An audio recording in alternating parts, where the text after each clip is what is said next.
சீக்கிரம் இங்கே ஃப்ரெண்டில் வாங்க அப்படியே சத்தமாக சொல்லுங்கள். ஓகே, அதில் நீங்கள் போட்டு இந்த பாயிண்ட்ஸ் கொடுக்குறேன்னு சொன்னாங்களா? உங்களுக்கு கிரெடிட் பாயிண்ட்ஸ் கொடுக்குறோம்.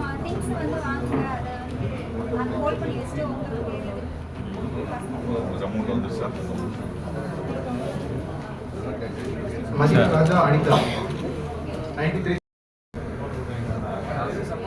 டாஸ்க் கொடுத்தாங்க, எப்படி போட்டாங்க? முதல்ல எவ்வளோ போட்டீங்க?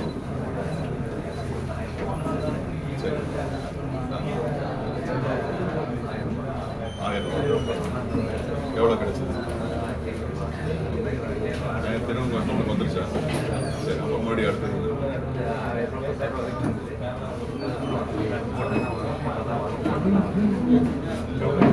அதிகம் 3 லட்சம் வந்துருச்சா? 3,22,000.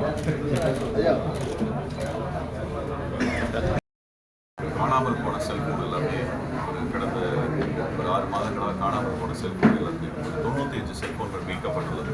அதனுடைய மதிப்பு சுமார் 75. அதனால் அது இன்னைக்கு எல்லா அந்த மக்களுக்கு நாங்கள் கொடுக்குறோம். இது போக சைபர் கிரைம் ரிலேட்டட் திங்ஸில் நமக்கு நிறைய நேரங்களில் வந்து செல்ஃபோனில் வரும். நம்ம உங்களுக்கு ஒரு டாஸ்க் கொடுக்குறோன்னு சொல்லிட்டு வெவ்வேறு வகையில் வரும். அது பல்வேறு என்னென்ன ஒரு இதுதான் கிடையாது, நிறைய வகையில் நம்ம ஒரு டாஸ்க் கொடுக்குறோன்னு சொல்லிட்டு அதற்கு நீங்கள் உங்களுக்கு கவுண்ட்ஸ் எக்ஸ்ட்ரா பாயிண்ட்ஸ் கொடுக்குறோம் அப்படின்னு சொல்லுவாங்க. அப்படி கொடுத்து இன்வெஸ்ட் பண்ணி அதுக்கப்புறம் கொஞ்சம் கொஞ்சமாக முதல்ல ஒரு 1000 ரூபா கொடுப்பாங்க, அப்புறம் அதுக்கப்புறம் 1500 ரூபா திரும்ப வரும், அப்புறம் மறுபடியும் 2000 போடுவாங்க, அதுக்கப்புறம் அதுக்கு மேலே வரும். ஒரு 5000 6000க்கு மேலே என்ன பண்ணுவாங்கன்னா நீங்கள் கொடுத்தா தான் நாங்கள் மறுபடியும் கொடுப்போம்னு சொல்லி அதிலே இன்க்ரீஸ் பண்ணி லாக்ஸ் கணக்கில் ஏமாந்தவங்க இருக்காங்க. சம்பந்தமாக பல்வேறு விழிப்புணர்வு ஏற்படுத்திட்டு இருக்கோம். அப்படி நிகழ்ந்த நிகழ்வுகளில் மொத்தமாக ஏறக்குறைய ஒரு 76 லட்சம் 27 வழக்குகளில் கைப்பற்றப்பட்ட தொகை 76 லட்சமும் அந்த சைபர் கிரைம் டீம் மூலிமா அதை நம்ம கண்டுபிடிச்சிருக்கோம். அவங்களுக்கு உரியவர்களிடம் அதுக்குரிய 76 லட்சம் அவங்களுக்கு ரிட்டர்ன் பண்ணியிருக்கோம். ஸோ இந்த சைபர் கிரைம் சம்மந்தமாக எல்லாத்துக்கும் மறுபடியும் திரும்ப சொல்கிறது என்னன்னா, செல்ஃபோனில் வருகின்ற பொழுது அதனுடைய உறுதித்தன்மை ஆதாரம் இல்லாத விஷயங்களில் போய் நம்ம எந்த விதமான இன்வெஸ்ட்மெண்ட்டும் பண்ணி பணத்தை ஏமாந்துட வேணாம். அது ஒரு தொடர்ந்து வழியிட்டு அதுபோக மற்ற ஆஸ்பெக்ட்லேயும் நம்ம வந்து கிரைம்ஸை கண்ட்ரோல் பண்ணுறதுக்கு நம்ம எல்லா நடவடிக்கையும் மேற்கொள்ளும்.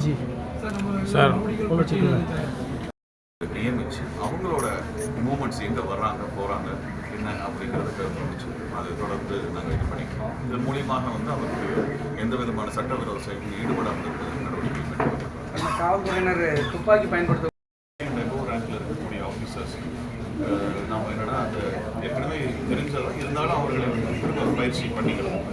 அவங்க வெப்பன்ஸோட கரெக்டாக இருக்குதாங்கிறதை செக் பண்ணி ஸ்டெப்பிங் அண்ட் அசம்பிளி அண்ட் இது பயிற்சிகள் நம்ம அதன் மூலிமா அவங்க டக்குன்னு இடத்தோடு பயன்படுத்தக்கூடிய தன்மை இருக்கும், மிஸ்ஹேண்ட்லிங் இல்லாமல் இருக்கும். அதுக்காக ஒரு ரெஃப்ரெஷர் மாதிரி நாங்கள் பண்ணிடுவோம்.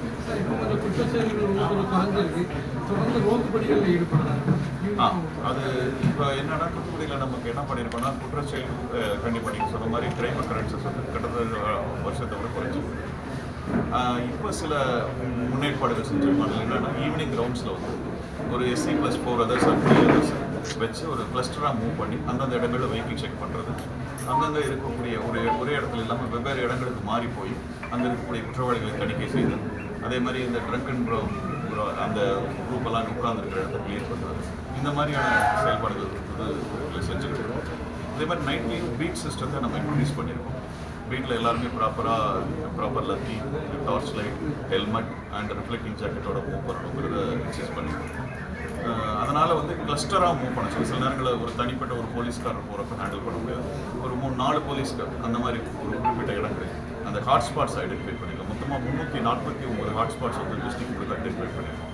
அந்த ஹாட்ஸ்பாட்ஸுக்கு இந்த குறிப்பிட்ட ஹவர்ஸில் அவங்க போய் பார்க்கணும், அந்த இடத்த போய் பார்க்கணும். அந்த ஹாட்ஸ்பாட்டில் இருக்கக்கூடிய ஏதாவது குற்றச்செயலில் ஈடுபடக்கூடியவங்க இருந்தாங்கன்னா அவங்கள வந்து கிளியர் பண்ணணும். அரெஸ்ட் பண்ண வேண்டியவங்களை அரெஸ்ட் பண்ணி ரிமாண்ட் பண்ணணும். நடவடிக்கை செய்யணும்.